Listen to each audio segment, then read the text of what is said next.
Tim Cone sinabi sa interview na ito na ang oras ng pagbabago.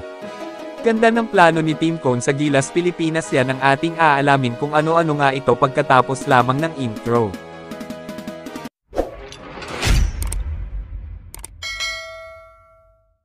Higit pa sa pagkapanalo ang nararamdaman ngayon ng Gilas Pilipinas. Dahil sinabi na nga ng presidente ng Sangguniang Basketball ng Pilipinas kung sino nga ang papalit sa nag-resign nilang head coach na si Coach Chot Reyes.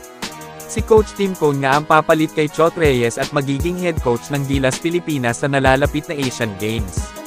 Ito na nga ang sagot sa matagal nang hinihiling ng mga Gilas fans na palitan na si Chot Reyes para may iba naman ang takbo ng ating national team.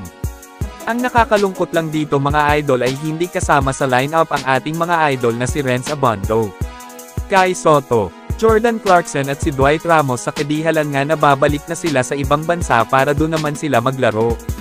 At maglalaro nga sa Gilas Pilipinas sa Asian Games ay yung naglaro nga sa SEA Games. At nangangako naman si Coach Tim Cone na gagawin niya ang best niya at hindi neto pababayan ang Gilas Pilipinas. Hindi na akalain ni Coach Tim Cone na siya ang mapipili dahil kinalaunan nga ay tinanggihan niya ito dahil nahihiya ito kay Coach Chot Reyes. At sa ngayon at siya ang napili at wala naman siyang magagawa kung hindi tanggapin na lang. At maglingkod sa ating bayan. Maraming ang natuwang fans ng Gilas dito dahil si Coach Tim Cone lang talaga ang inaasahan nila at taglay nga ni Coach Tim Cone galing sa pagko-coach sa larangan ng basketball.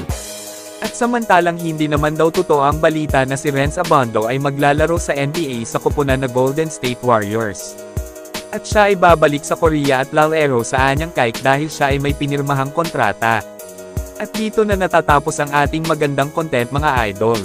At huwag mo naman kalimutan suportahan ang aking channel sa pamamagitan ng like, share, subscribe, upang ganahan pa ako gumawa ng video katulad ng ganito. Maraming salamat sa panunood.